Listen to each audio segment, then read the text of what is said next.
Channel friends मैं सबका अपने चैनल स्टॉक्स फॉर लाइफ पे बहुत स्वागत करता हूँ दोस्ती ये फिल फैमिली डे फिल्म में बस आज 16 अगस्त रही बात भारतीय शेयर बाजार की।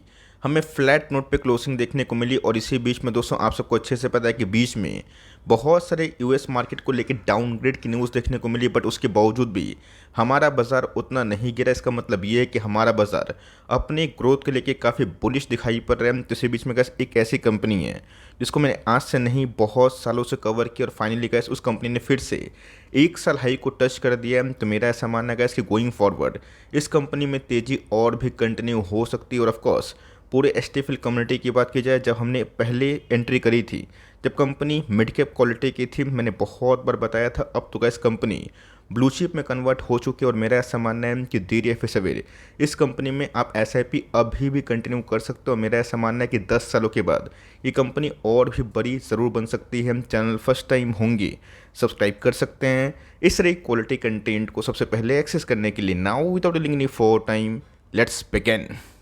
बात की जाए बाजार की, आज हमें फ्लैट नोट पे क्लोजिंग देखने को मिली, बट यस कुछ कुछ ऐसे पोर्टफोलियो को स्टॉक थे जो 1 साल हाई को टच कर रहे थे। रही बात इस कंपनी की, तो ऑफकोर्स कैस आज इस कंपनी में 22 पॉइंट के आसपास उछाल देखने को मिला। 3% के आसपास तेजी का माहौल हमने देखा था। और ऑफकोर्स कैस आज इस कंपनी ने फिर से 900 का जो लेवल है उसको तोड़ने की कोशिश करी थी, बट सस्टेन नहीं कर पाया। बीच में गैस कंपनी ने स्टॉक स्प्लिट भी दिया था। और ऑफकोर्स उसके पहले गैस कंपनी 3 बार 2:1 का बोनस इशू कर चुकी है। बात वाइट डे की, तो हर एक टाइम फ्रेम की बात की जाए, जितना गैस आप लॉन्गर जाएंगे ना, इस कंपनी में उतने ही पैसे बनते हुए देखने को मिलेंगे। और ऑफकोर्स गैस बहुत ऐसे निवेशक हैं जो सोचते हैं कि मैं निवेश करूं करूं करूं, ये सोचते सोचते गैस उनकी ना रैली बहुत कंपनी से मिस होती है। इसलिए गैस अच्छी कंपनी उसको फिल्टर करिए, फाइंड आउट करिए, एसआईपी करिए, हर महीना एक स्टॉक उठाइए और लॉन्ग टर्म में ऐसी कंपनी के संग बने रहें। और जब बीच में बड़ी करेक्शन आती है, बड़ी गिरावट आती है, उससे पैनिक बिल्कुल भी ना करें। पैनिक करने वाली बात होती है जब स्टॉक गिरता है, लेकिन दोस्तों मैंने क्या बताया कि आपको बिजनेस का फंडामेंटल जानना बहुत ही इंपॉर्टेंट है। ऐसी कंपनी का वाइट डे में परफॉर्मेंस पॉजिटिव है, 1 महीना के चार्ट में पॉजिटिव है। रही बात पास्ट 1 साल की, तो 71% के आसपास पैसे बनाना मामूली बात नहीं होती। ये बात दोस्तों बहुत लोग देख के ही समझ गए होंगे मैं किसके बारे में डिस्कस करने वाला हूँ। बीच में कैसे यहाँ पे खरीदने का मौका मिला था, मैंने वीडियो बना के आपको इनकरेज भी किया था। उसके बाद बीच में गैस नंबर्स के पहले थोड़ा डिप मिला था, बहुत बड़ा मेजर डिप नहीं आया था, तो वहाँ पे गैस एक छोटी मोटी अपॉर्चुनिटी थी। लेकिन यस कंपनी ने गैस फिर से बाउंस बैक कर लिया है। तो ऑफकोर्स बहुत लोग समझ गए होंगे मैं इधर पे gas one and only Varun beverage के बारे में डिस्कस कर रहा हूँ, जिसने गैस अभी तक 1300% अप्रॉक्स पैसे बना के दिए। आप बोलेंगे वेट सर, वीबीएल में ऐसा क्या घटनाक्रम हो रहा है जहाँ पे पूरे इंटायर एफएमसीजी में ऑफकोर्स थोड़ी सी ग्रोथ हमें और देखने को मिली है। लेकिन यस वीबीएल की बात की जाए, आईटीसी की बात की जाए, लास्ट 3 साल से पूरे एफएमसीजी को आउट परफॉर्म कर रहे हैं। इसके पीछे की वजह क्या है बताइए। और ऑफकोर्स जो वैल्यूएशन बहुत लोग बोल रहे हैं कि काफ़ी स्ट्रेच हुए हैं, उसमें कितनी सच्चाई है, कितना दम है, उसको भी थोड़ा सा हाईलाइट करिए। दोस्तों सबसे इंपॉर्टेंट चीज़ आपको समझना बहुत इंपॉर्टेंट है कि कंसिस्टेंट कंपनी जो परफॉर्मेंस करती है ना, कंपनी के ROE, ROC, profit growth, compounded sale growth और बिजनेस, इस पे गैस मेरी फर्स्ट प्राथमिकता होती है, फोकस होती है। मैंने कोई भी गैस वीडियो बनाया है बिना आरओसी के, बिना आरओई के आप सबसे शेयर नहीं किया। मैंने बताया था कि ऑफकोर्स जो कंपनी के आरओई अच्छे होते हैं, net profit by share holders equity, वो बतलाती है कि आपका एक शेयर आपके बिजनेस में कितना कमा के दे रहा है। कंपनी में अगर थोड़ा बहुत डेट होता है तो हम लोग आरओसी को मैटर करते हैं और उसको ही हम लोग रीड करते हैं। तो ऑफकोर्स गैस इस कंपनी की बात की जाए, कंसिस्टेंट फंडामेंटल्स में इंप्रूवमेंट हो रहे हैं। एक समय गैस मुझे याद है 2021 में इस कंपनी ने पूरा साल में ना मात्र 700 करोड़ के आसपास प्रॉफिट विटनेस किया था। अब तो कैसे इस कंपनी ने एक क्वार्टर में 1000 करोड़ के आसपास प्रॉफिट विटनेस किया। और इसी के संग बहुत ऐसे बड़े बड़े फंडामेंटल एक्सपर्ट्स हैं जो बोल रहे हैं कि इस कंपनी में दम तो बहुत है और नियर टर्म शॉर्ट टर्म में कंपनी 925 से लेकर 1000 प्राइस से जा सकती है। बट मेरा ऐसा मानना है दोस्तों, ये टारगेट्स बहुत ही छोटे हैं और लॉन्ग टर्म में अगर आप बने रहेंगे तो ऐसी कंपनी का है जिसके अंदर ह्यूमंगस पोटेंशियल है, वो कंपनी आपको शायद बहुत रिवॉर्ड दे जाए। रिवॉर्ड के पीछे गैस एक ही चीज़ होती है, बिजनेस। बिना बिजनेस के गैस आप उतर तो जाएंगे बट वो चीज़ ठीक नहीं होगी। आप सबको अच्छे से पता है कि एक समय जब हमने फर्स्ट टाइम वीडियो बनाया था, कोविड का सिनेरियो था, सेकेंड वेव था, फर्स्ट वेव था, काफ़ी लोग काफ़ी पैनिक कर रहे थे। बहुत लोग बोल रहे थे कि काढ़ा पीने के टाइम में आप पेप्सी का शेयर बता रहे हैं, ये कितनी सच्चाई है, लोग थोड़ी ना पेप्सी पियेंगे। बट दोस्तों मैंने क्या बताया, कंजम्पशन देखना बहुत ही इंपॉर्टेंट। और भारत की बात किया जाना, हम लोग बहुत ही गर्व फील करना चाहिए कि हम लोग के पास पूरा का पूरा सिस्टम ऐसा है ना, जहाँ कंजम्पशन और भी बूस्ट हो सकता है। अभी तो गैस नॉर्मलेंसी हो चुकी है, मतलब ना कोविड रहा है ना मास्क रहा है, तो ऑफकोर्स गैस अभी के टाइम जो गर्मी की बात की जाए या फिर जो अनयूजुअल वेदर है, ये गैस बहुत ही हद तक इनके लिए सपोर्टिव हो सकते हैं। और इसकी वजह से गैस कंपनी कंटिन्यू करेगी अपने नंबर्स को ठीक ठाक करना। रही बात मैनेजमेंट की, जो बहुत ही एफिशिएंट है, ये गैस बहुत ही वाइसली अपनी चीज़ों को एक्सिक्यूट कर रहे हैं, एक्वायर कर रहे हैं। रही बात बिहार में गैस हाल फिलहाल में ही इन्होंने नई प्लांट को कमीशन किया, जिसका फ़ायदा गैस लॉन्ग टर्म में इनको और भी अच्छा हो सकता है। एक्सपेंशन की बात कीजिए, अपने रीच डिस्ट्रीब्यूशन नेटवर्क को कंपनी बहुत तेज़ी से बढ़ा रही है। अभी तो गैस CY23 की बात की जाए ना, कंपनी 3.5 मिलियन की बात की जाए, इतने आउटलेट जो है मतलब 35 लाख के आसपास इतना पहुंच चुकी है, जो पहले कितना था 3 मिलियन के आसपास। मतलब दोस्तों डिस्ट्रीब्यूशन नेटवर्क में कंपनी बहुत ही अच्छी काम कर रही है। और रही बात दोस्तों जो स्ट्रिंग एनर्जी ड्रिंक है ना, ये गैस इनका सुपर हिट बना। मेरे बहुत सारे फ्रेंड ऐसे हैं जो ग्रोसरी रिटेल में बहुत ही अच्छा काम करते हैं, उनसे कैसे मैंने फीडबैक लिया, तो ऑफकोर्स उन्होंने बताया कि स्टिंग का जो बिज़नेस है वो बहुत ही अच्छा खासा है। और ऑफकोर्स आने वाले कल में इस कंपनी ने ना जो डेयरी प्रोडक्ट में अपने वैल्यू एडिशन को ऐड करने का सोचा है, हम स्पोर्ट ड्रिंक की बात की जाए, इसमें कंपनी काम कर रही है, बहुत तगड़ा रीच है दोस्तों। और डेमोग्राफी डिविडेंड की बात की जाए तो ऑफकोर्स इंडिया के साथ साथ जितने भी इमर्जिंग कंट्री हैं, VBL के प्रेजेंस गैस उधर भी हमें देखने को मिल रहे हैं। जो इंटरनेशनल ज्योग्राफी से ना, इससे भी एक बहुत बड़ा कंट्रीब्यूटर बन सकती है। हम तो मोटा मोटे गैस हर एक जो फैक्टर की बात की जाए, आने वाले कम से कम 3 साल तक ये VBL के फैक्टर में, अब मैंने क्या बताया कि हमेशा स्टॉक नहीं भागता है, बीच बीच में गिरावट भी होती है।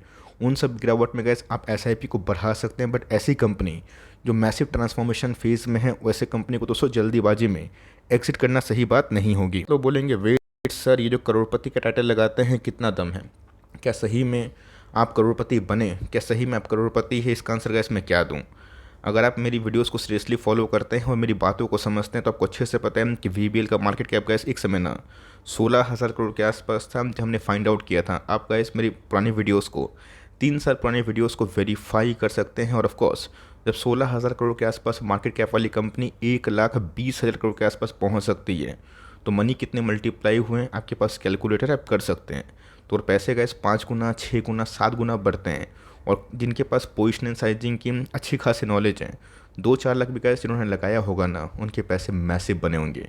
और ऑफकोर्स बोनस का फ़ायदा क्या होता है आपको अच्छे से पता है। 3 बार गैस कंपनी बोनस दे चुकी है, एक बार स्प्लिट दे चुकी है, वरना गैस इनके शेयर प्राइस ना आपको 900 दिखाई नहीं पड़ते हैं, 4-5 हज़ार के आसपास दिखाई पड़ते। और सबसे इंपॉर्टेंट चीज़, जब हमने गैस कवर किया था ना, उस समय भी इसका जो प्राइस ट्रेंडिंग था 60 से 70 के आसपास था, बिकॉज अर्निंग्स डाउन हो गए थे बिकॉज ऑफ कोविड। और ऑफकोर्स वैल्यूशन स्ट्रेस था। लेकिन दोस्तों अर्निंग्स इतने ह्यूमंगस हो चुके हैं कि डिस्पाइट कंपनी इतनी बड़ी हो चुकी है, उसके बावजूद भी गैस 61 का पी है जो स्ट्रेच हो सकता है, बिकॉज कंपनी मोनोपोली है।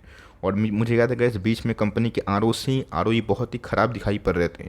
अभी के टाइम दोस्तों back to back strong performance के बाद कंपनी की जो ROE है ना, वो 27% के आसपास, और ROC की बात की जाए 33% के आसपास पहुंच चुकी है। इसी के बारे में गैस मैं हाईलाइट करता हूँ, आपको याद भी होगा बीच में बहुत लोगों ने बोला था कि नंबर्स के पहले चीज़ डिस्काउंटेड है, बट दोस्तों कहानी तो कुछ और देखने को मिल रही है। कंपनी ने गैस हाईएस्ट एवर सेल्स के संग ना हाईएस्ट एवर ऑपरेटिंग मार्जिन भी विटनेस किया था। शुगर प्राइस लो होने की वजह से कंपनी का उसका फ़ायदा मिला, और कंपनी ने गैस हाईएस्ट एवर 1000 करोड़ के आसपास प्रॉफिट दिखा के ना सबको सरप्राइज़ कर दिया। देख सकते हैं ऐसी कंपनी ने जो इस क्वार्टर में से प्रॉफिट दर्ज किया है ना, 2021 के दिसंबर की बात की जाए, इनका फाइनेंशियल ईयर गैस जनवरी शुरू होता है और दिसंबर तक ख़त्म होता है। तो ऐसा मत सोचिए कि हम लोग जो 1 अप्रैल से खाता श्री गणेश करते हैं इस कंपनी में वही होगा, नहीं दोस्तों। ये जैन से लेके दिसंबर तक की बात की जाए, इनका फाइनेंशियल ईयर ऑफकोर्स ये 4 क्वार्टर हमें देखने को मिलता है। मतलब 2021 में गैस मात्र 746 करोड़ के आसपास प्रॉफिट थे। अभी तो गैस सिर्फ Q1 के नंबर्स ही ऐसे हैं जो 1000 करोड़ के आसपास प्रॉफिट है। मतलब कंपनी इस फेज में पहुंच चुकी है जो लॉन्ग टर्म में गैस अपने शेयर होल्डर्स को और भी रिवॉर्ड करने का दम रखती है। बात प्रमोटर होल्डिंग की 63% के आसपास है। पॉलीकैब भी गैस मुझे याद है कि एक समय ना वही रेंज बाउंड हमें देखने को मिल रहा था, 1000 के नीचे था, जब हमने 800 के आसपास कवर किया था। फिर गैस बहुत दिनों तक 1500-1700 के आसपास ट्रेड किया। फिर बहुत दिनों तक दोस्तों पॉलीकैब की बात की जाए 2500 से लेके 2800 के आसपास ट्रेड कर रही थी। अभी गैस 5000 के आसपास है। तो एग्जैक्टली गैस वीबीएन में वही देखने को मिला।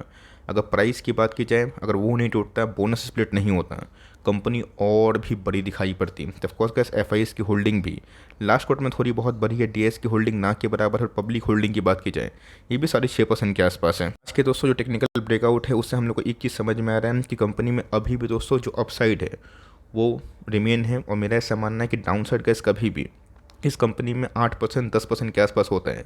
एसआईपी करिए चंक में, एक बार में निवेश करते हैं तो वहाँ पे गैस पैसे ख़त्म हो जाते हैं। हमें बिलो एवरेजिंग करने का मौका नहीं मिलता है, तो ऐसी कंपनी को छोड़िए मत। आपके पास एक कंपनी होल्ड करिए, क्या दिक्कत है? कंपनी कैसे अगर इतनी बड़ी बन रही है और 1 लाख करोड़ क्लब में आ रही है, तो अपने आप में बहुत ही डिसेंट बात है। और ऑफकोर्स टेक्निकली अगर आप देखें तो इस कंपनी में गैस बहुत ही पहले से ही हमें ब्रेकआउट के संकेत दिखाई दे रहे थे। देख सकते हैं कि जो कंपनी भागती है गैस, वो कंपनी अच्छा अगर कर जाती है तो अच्छे पैसे बनते हैं। यहाँ पे गैस हम लोगों ने कंपनी को ग्रैब किया था जब प्राइस की बात की जाए, बोनस स्प्लिट एग्जीक्यूट करने से पहले बहुत छोटा था। और उसके बाद गैस कंपनी की बात की जाए, कंटिन्यूसली बेसिस पे छप्पर फाड़ के पैसे बना रहे हैं। तब के पास ये कंपनी होल्ड करे और ऐसे भी कंटिन्यू करना चाहते हैं तो ऐसे भी करिए। लेकिन यस, बीच बीच में गैस अगर मार्केट में करेक्शन अगर होते हैं, पैनिक मत करिएगा। रही बात आरएसआई इंडेक्स की, तो 1 मंथ के चार्ट में गैस जनरली हमने देखा है कि लास्ट 1 डेढ़ 2 साल से ओवर बॉट ही रहता है और उसके बाद कंपनी थोड़ा मोड़ा करेक्शन करती है और फिर से ओवरबॉट हो जाता है। तो इस कंपनी पे खास बात क्या है कि कंपनी का कम से कम 2-3 साल का जो आउटलुक है वो रिमेन पॉजिटिव है और बीच में कोई बड़ा करेक्शन नहीं आए और बीच में अचानक से कोई ख़राब नंबर्स नहीं हैं। तो मेरा ऐसा मानना है कंपनी देर या फिर सवेर धीरे धीरे जो मल्टीबैगर का लेगेसी है वो कंटिन्यू कर सकती है। आपका क्या व्यू है कमेंट बॉक्स में ज़रूर बताइएगा। और ऑफकोर्स आप कितने प्राइस में लिए हैं बता भी सकते हैं अगर आप चाहें तो। गैस मिलते हैं जल्दी ही, तब तक के लिए bye. Thanks for listening friends, God bless you all.